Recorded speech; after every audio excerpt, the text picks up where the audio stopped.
The first motif contains two first beats that give the music its pulse. Let's begin the melody with a slight crescendo leading into the initial first beat.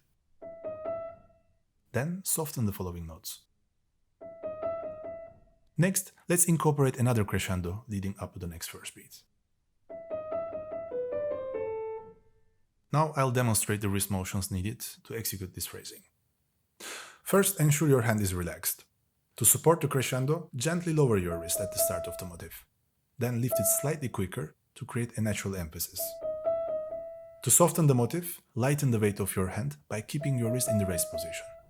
To increase the dynamics toward the next first beat, lower and lift your wrist again using the same technique as at the beginning. Let's apply the same approach to the next two motifs, building the 16th notes leading into the first beats. Start by lowering your wrist, maintain that position, then lift it with a bit of force for emphasis. Your wrist should follow a gentle curve that aligns with the direction of the melody. Use the same motion for the next motif, but with slightly more volume to reflect the development of the melody. The following motif is nearly identical to the first, but begins with an additional note. As before, start by building up to the first beat, then soften and finish with a gentle crescendo. The next motif is the same as the second and requires the same wrist movement. To conclude the phrase softly and melodically, gently lower the wrist at the final motif start, then gradually raise it. So, an abrupt lift emphasizes the motif's end, while a gentle lift softens them. I want to highlight a critical point here. Students often unintentionally accent the note split with their thumbs, because it's the strongest finger, and anatomically different from the others. Since it's frequently employed for soft passages in this piece, please avoid unnecessary accents with your thumb. Now, let's play the entire phrase with the right hand, incorporating the dynamic adjustments, phrasing, and wrist motions I just explained.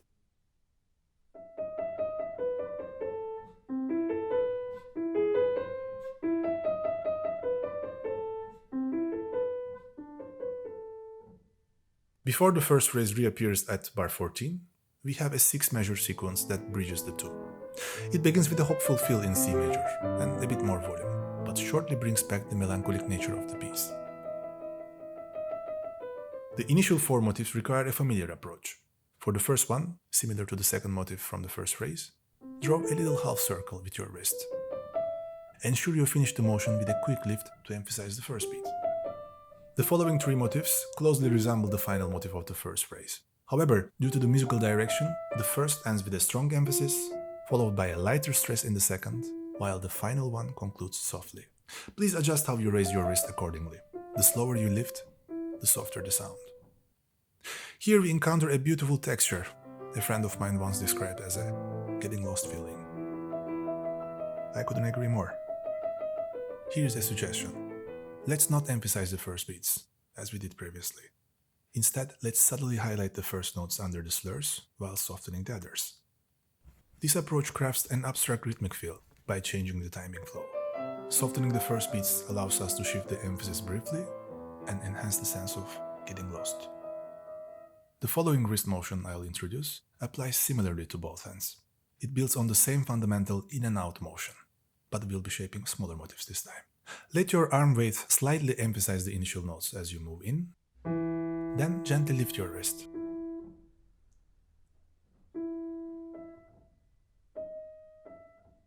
To soften the motif.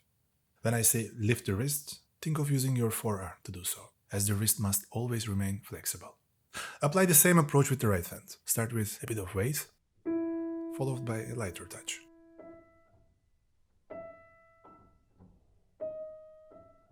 The main challenge in these measures is achieving seamless hand transitions. Please practice very slowly to help your mind focus on executing the necessary hand movements comfortably and in time. One hand starts the movement, while the other is still playing. Here's a quick note. For the first motif in the left hand at bar 12, I prefer the 5-1-2 fingering, which may seem a little unconventional. Most editions recommend using 5-5-1 for a smoother legato, but this involves a jump with the 5th finger used twice in a row. With 5-1-2, however, you can play the motif in a single fluid motion. Try both. No matter which fingering you choose, make sure to use the same in and out wrist movement. It's crucial to focus not just on the motion, but also on the sound quality. This section speaks more through its sound palette than direction, so carefully listen as you shape it.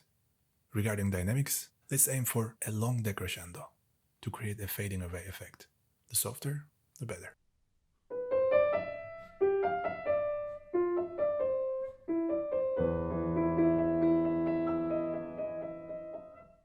Next, the first phrase returns.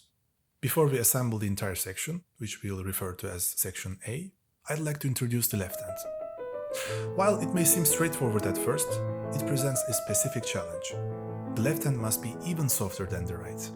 With the overall dynamic already at pianissimo, mastering that additional softness requires focus and practice.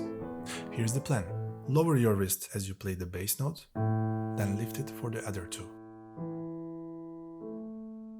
This technique applies to all motifs featuring 3/16 notes, except for bar 12. The aim is to use more weight for a natural emphasis and less for softness. Maintain your hand relaxed and let your forearm direct the motion for a lighter, more organic accompaniment. Make sure to practice your left hand separately until you feel at ease. When playing with both hands, notice that the first beats serve as an arrival point for the right hand and a starting point for the left. This means the left hand's wrist moves in while the right hand's wrist moves out simultaneously. Now let's see how everything comes together by playing through section A slowly.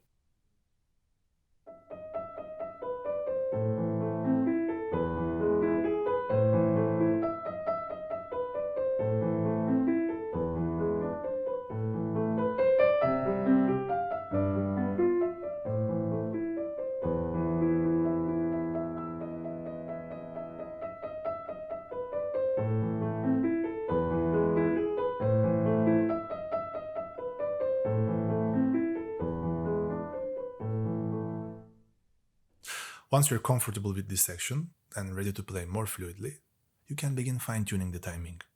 Firstly, consider slightly stretching the tempo each time you reach the end of the first phrase. This approach not only lends a graceful finish to the melody, but also prepares the listener for what follows, whether it's a repetition or new material. Just be sure to return to the original tempo afterwards. Another timing suggestion, from bar 12 to 15, gradually stretch the tempo, just a little. This subtle slowdown enhances the lightness of the dynamics and further intensifies the getting lost feeling I mentioned earlier. As the first phrase reappears, let's return to the original tempo. Regarding pedaling, use the sustain pedal for each motif as Beethoven indicated. A helpful tip is to press the pedal just after playing the first beats, ensuring it doesn't catch any resonance from the previous harmony and keeping the sound clean and transparent. Regarding the last part of the bridge, I have a slightly different pedaling suggestion than Beethoven's, which works well with modern pianos. Hold the pedal a bit longer, sustaining it until the very end of the bridge. However, the key is to release it gradually starting from bar 13. This technique helps prevent excessive blurring while allowing a smooth transition into the upcoming melody. Before proceeding, let's play through the entire section A, applying everything we have covered.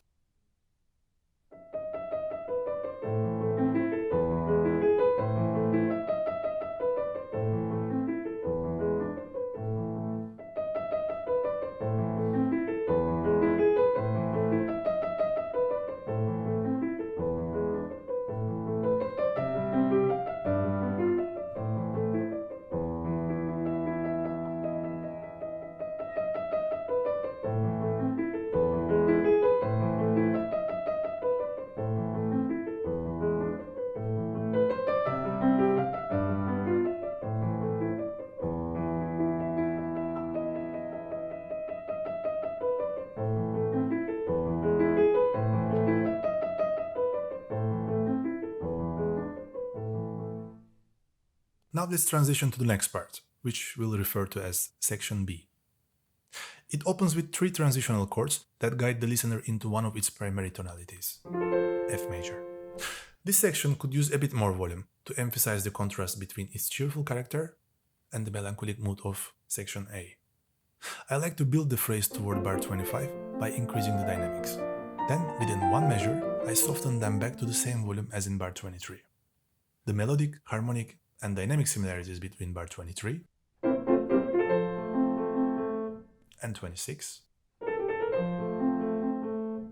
create a sense of familiarity for the listener.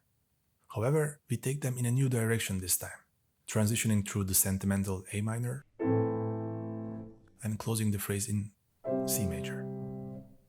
I prefer to gradually soften the dynamics from bars 27 to 30 to enhance the feeling of surprise. Let's start shaping this section with the right hand.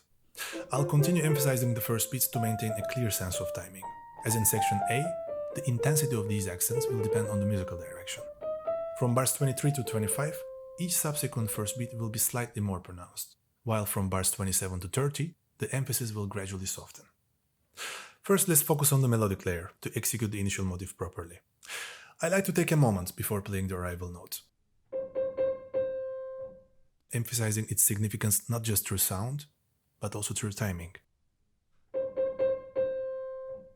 Next, let's add the grace notes with an in and out wrist motion.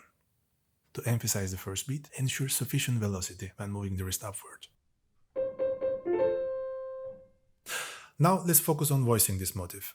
Begin by ensuring the upper notes are brighter, which you can achieve by positioning your fifth finger a bit lower. And let's not forget, the key to effective voicing technique isn't just about bringing out the melodic layer, in this case the upper notes, but just as important is keeping the lower notes soft. The first beat of the next bar has more volume, but is also marked by a slur. Drop your wrist to emphasize the first beat, then lift it gently to soften the following note. The following bar begins with even more sound. Drop your wrist again at the start and gradually lift it toward the left. By reducing resistance as you lift, you can naturally soften the melody. With a light emphasis at the start of bar 26, let's gently resolve the first part of the phrase. Now, let's hear it all together.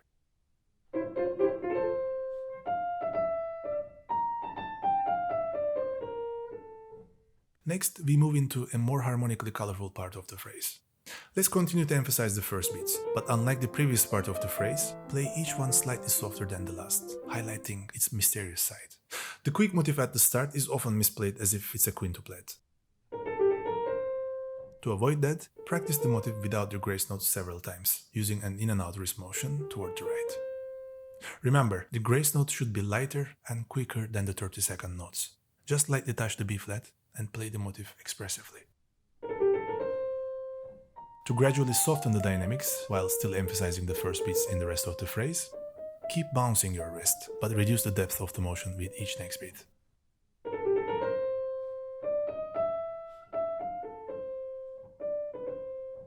Here we encounter another bridge that leads us back to the first phrase. Keeping your hands completely relaxed here is essential, as this helps your fingers move quickly and produce a beautiful tone. Here's what to do. In bar 30, use quick wrist rotations driven by the forearm to assist the fingers. Keep your fifth finger close to the keys and play the lower notes from a bit more distance. More space equals more sound, allowing you to bring out the melodic layer naturally.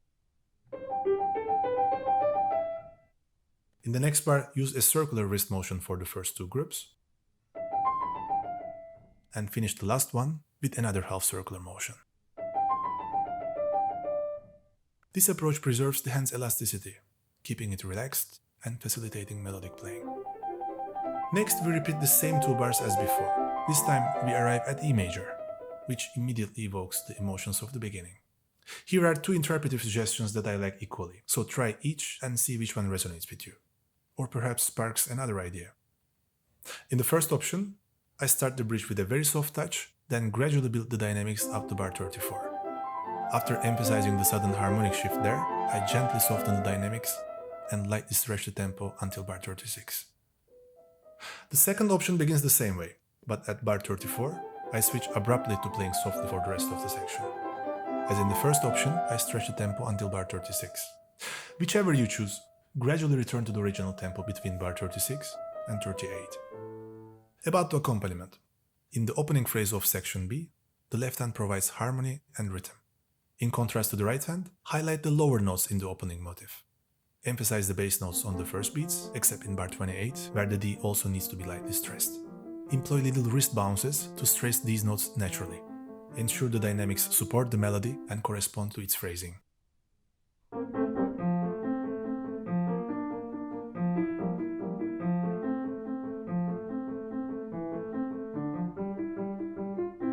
In the bridge, Beethoven reintroduces the opening motif of section B in the left hand twice. Play both with the same phrasing, aiming to lead into the first beat. Voice the motif by emphasizing the lower notes, while highlighting the top voices for the rest. Now let's play through section B with both hands at a calmer pace.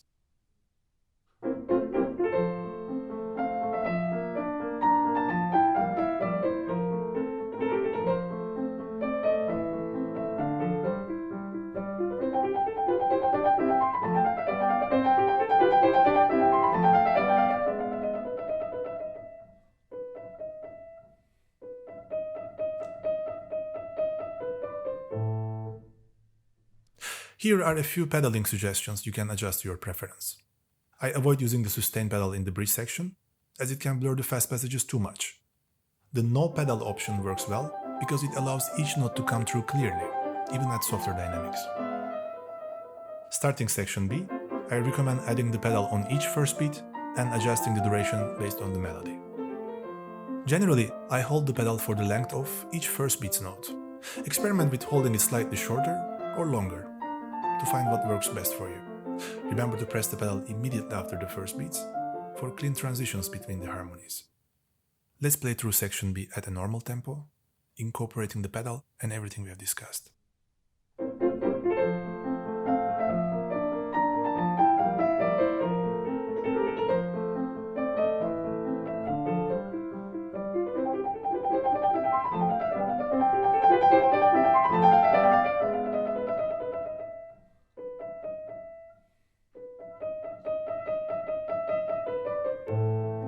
Here we revisit section A, so all our previous discussions about this section remain relevant.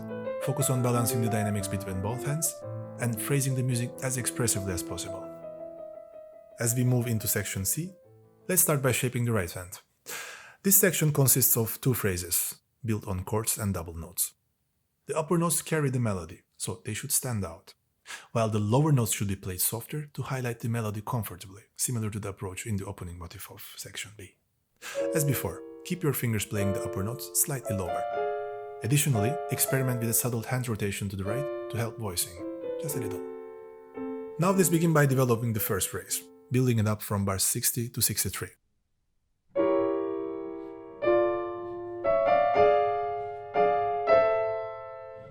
Then, shape the rest of the phrase by gradually softening the dynamics toward the end.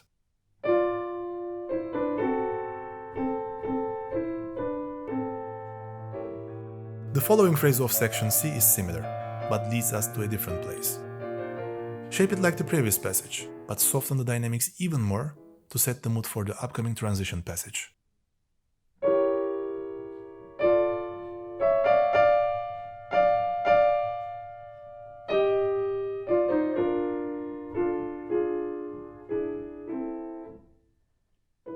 The best way I know to improve the phrasing in this section is to start practicing by playing only the upper notes. This approach helps clarify how we want to shape the melody. Make sure to use the same fingers you'll employ when playing the full chords to get the most benefit. Once you're comfortable, add in the remaining notes and keep them softer. Now let's talk about the left hand. The 3-2-1, 3-2-1 fingering combination isn't necessary here, and actually has some drawbacks. One of the biggest issues is that less experienced players often accentuate the third finger. We don't need these fingerings, since this passage isn't particularly fast or long. It's surprising to me that many editions still suggest it as an option. If you prefer alternating fingerings, I recommend using 2-1-2-1-2-1 instead. While there is still a chance of accenting the second finger, it won't disrupt the rhythm as much. This choice will better preserve the 3-8 feel, though you still want to avoid accentuating. To me, the best option is to stick with the second finger, keeping the wrist relaxed and letting your hand move naturally, almost like lightly bouncing a basketball. While moving your wrist freely, maintain contact with the keys. By keeping a consistent sound, we can build the tension without needing more volume.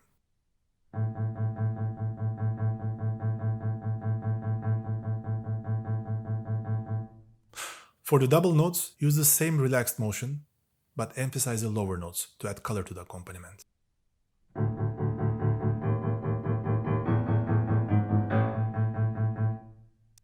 I use legato pedaling, adjusting it to align with the right hand. I press the pedal halfway to prevent excessive blurring, especially with the dense left hand texture.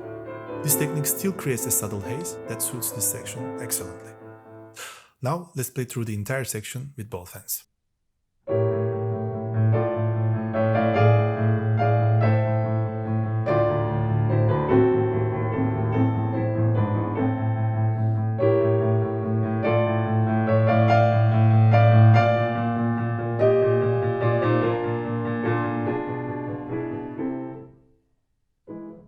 Next is the 5-bar cadenza, often played with a lot of volume.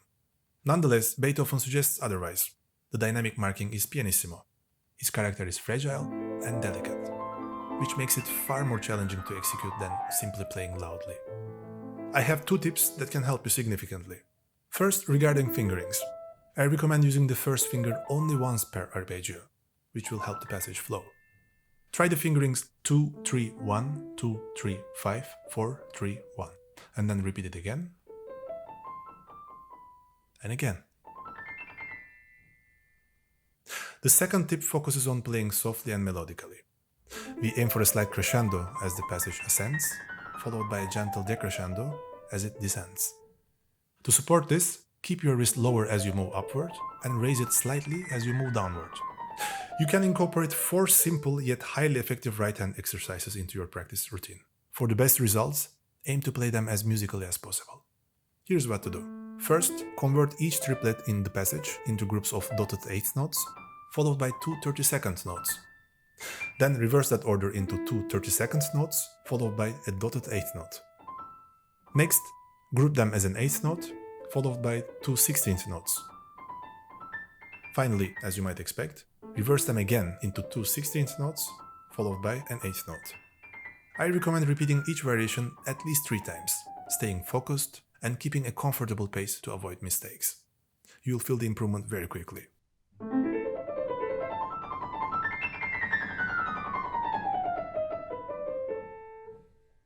The left hand should remain very soft, yet gently emphasize the first beats of each measure.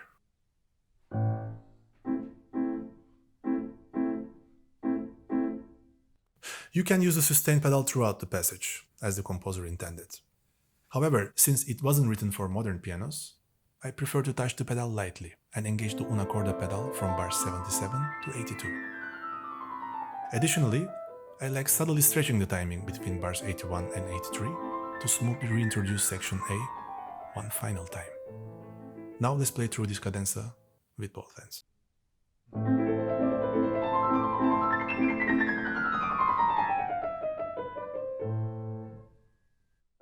Beethoven sketched his early thematic ideas of Für Elise for the first time in the same sketchbook he used while composing one of his greatest orchestral masterpieces, Symphony No. 6, Pastoral. This autograph, known as Landsberg 10, or the Pastoral Sketchbook, is now preserved in the Berlin State Library, and I'd like to thank them for allowing me to share the digital copy with you. 2 years later, in 1810, Beethoven wrote a more developed draft of Für Elise based on the earlier sketch. This draft is currently preserved at Beethoven House in Bonn. What stands out to me is the use of the expression, molto grazioso, very graceful. It differs from poco moto, with a little motion, found in the first edition and most modern editions today. Given the popularity of this piece, many editions are available, but some can be misleading. For example, the final motif of the first phrase is often played starting with an E, as indicated by the first edition. Yet, this seems to be a mistake. Urtext editions like Henle Verlag and Barenreiter show the motif beginning with a D, which aligns with Beethoven's draft. Lastly, here is the musical message I want to leave you with. Play this piece as if you are performing it for someone hearing Für Elise for the first time. Just before I begin, 2 words echo in my mind: flowing and graceful.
You can now become a channel member for exclusive content about piano playing. Please check the description for more details. You'll also find a free download of the sheet music with my fingerings there. If you enjoyed the video, please give it a like to help others discover it. See you in the next one.